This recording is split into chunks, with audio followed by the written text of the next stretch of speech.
Hello students. मैं अनुराधा कुमारी नायक, इतिहास विभाग, मारवाड़ी कॉलेज रांची। आईए सेकेंड ईयर की छात्राओं के लिए आज का टॉपिक है झांसी में विद्रोह एवं उसका दमन। रानी लक्ष्मीबाई मराठा शासित झांसी राज्य की रानी थी। लक्ष्मीबाई का जन्म वाराणसी में 19 नवंबर 1828 को हुआ था। उनका बचपन का नाम मणिकर्णिका था, लेकिन प्यार से उन्हें मनु कहा जाता था। उनकी माता का नाम भागीरथी बाई और पिता का नाम मोरोपंत तांबे था। मोरोपंत मराठी थे और मराठा बाजीराव की सेवा में थे। बचपन में ही मनु की माता का देहांत हो गया। घर पर मनु की देखभाल करने वाला कोई नहीं था, इसलिए पिता ने मनु को अपने साथ पेशवा बाजीराव द्वितीय के दरबार में ले जाने लगे। पेशवा बाजीराव के देखरेख में मनु शास्त्रों की शिक्षा के साथ साथ शस्त्र की शिक्षा भी ग्रहण की। सन 1842 ईस्वी में उनका विवाह झांसी के मराठा शासित राजा गंगाधर राव नेवालकर के साथ हुआ और वे झांसी की रानी बनी। विवाह के बाद उनका नाम लक्ष्मीबाई रखा गया। सन 1851 ईस्वी में रानी लक्ष्मीबाई ने एक पुत्र को जन्म दिया, परंतु दुर्भाग्यवश 4 माह की अल्प आयु में ही उसका निधन हो गया। सन 1853 ईस्वी में राजा गंगाधर राव का स्वास्थ्य बहुत ही खराब हो जाने पर उन्हें दत्तक पुत्र लेने की सलाह दी गई। तब राजा गंगाधर राव ने वासुदेव नेवालकर के 4 वर्षीय पुत्र आनंद राव को गोद ले लिया और उसका नाम दामोदर राव रखा। इसके कुछ दिनों के बाद ही 21 नवंबर 1853 ईस्वी को राजा गंगाधर राव की मृत्यु हो गई। चूंकि दामोदर राव दत्तक पुत्र था और ब्रिटिश साम्राज्यवादी नीति के तहत लॉर्ड डलहौजी ने अपनी राज्य हड़प नीति का सहारा लेकर कई राज्यों को कंपनी के राज में मिला लिया था। कंपनी के राज्य के विस्तार का उपाय उसने यह निकाला कि उसने गोद लेने की प्रथा को निषेध कर दिया और इस प्रकार उसने सतारा, जयपुर, बघात, संबलपुर, उदयपुर, नागपुर तथा झांसी आदि राज्यों को कंपनी राज में मिला लिया। उसने उपाधियों तथा पेंशन को भी बंद करने का यत्न किया। डलहौजी की हड़प नीति का शिकार झांसी राज्य भी था।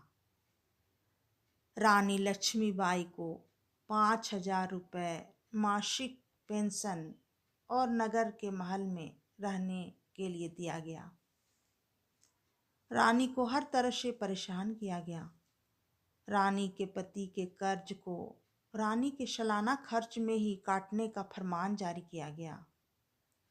जब मेजर एलिस झांसी पर आधिपत्य की सूचना लेकर रानी के पास पहुंचा तो रानी ने हिम्मत नहीं हारी और रानी ने कहा, मैं अपनी झांसी नहीं दूंगी, और ये शब्द उनके जीवन के मूल मंत्र बन गए। अंग्रेजों ने रानी को हर तरह से परेशान किया और ये आक्रोश इकट्ठा होता रहा। मेरठ में क्रांति का समाचार पाकर झांसी में भी विद्रोह की भूमिका बनने लगी। 4 जून को अंग्रेज छावनी की देसी पलटन ने यहाँ विद्रोह कर दिया। विद्रोहियों ने स्टार फोर्ट पर अधिकार कर लिया। अंग्रेजों ने झांसी का राज प्रबंध संभालने के बाद शहर के बाहर एक छोटा किला बनवाया था जिसे स्टार फोर्ट कहते थे। मेजर डैनलप एवं कैप्टन टेलर को विद्रोहियों ने मार डाला और 2 बंगलों में आग लगा दी। गार्डन ने इन विपरीत परिस्थितियों में रानी लक्ष्मीबाई से सुरक्षा की मांग की। चूंकि इनमें कई अंग्रेज महिला एवं बच्चे थे, अतः रानी ने उन्हें झांसी के किले में सुरक्षित पहुंचा दिया। झोकन बाग हत्याकांड की घटना 8 जून को हुई। जब कैप्टन गार्डन खिड़की से झांक कर विद्रोहियों को देख रहा था, उसी समय उसे गोली मार दी गई। विद्रोहियों का नेतृत्व रिशालेदार काले खां एवं दारोगा बख्त अली कर रहे थे। अंग्रेजों ने सागर जाने की मांग की। काले खां ने किला सौंपने को कहा। तब उन्हें उन सभी को सुरक्षित सागर जाने दिया जाएगा, ऐसा उन्होंने कहा। अंग्रेजों ने आत्मसमर्पण कर दिया। उन्हें झोकन बाग ले जाया गया। इन अंग्रेजों में कमिश्नर स्क्रिन भी था। इसे देखकर दारोगा बख्त अली का खून खौल उठा। उसे एक बार की घटना याद आ गई कि किस प्रकार कैप्टन स्क्रिन ने सार्वजनिक रूप से उसे पैरों से ठोकर मारी थी।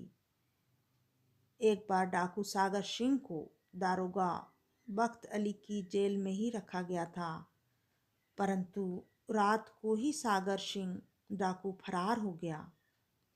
इसके लिए कैप्टन स्क्रिन ने दारोगा बख्त अली को ही दोषी मानकर उसे सजा के तहत पैरों से ठोकर मारी थी।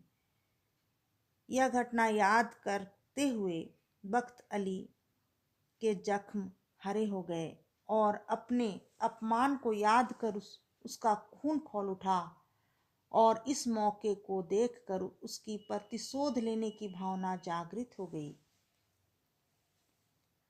दारोगा बख्त अली ने विद्रोहियों से झूठ बोला कि रिशालेदार काले खां का आदेश है कि अंग्रेजों को खत्म कर दो।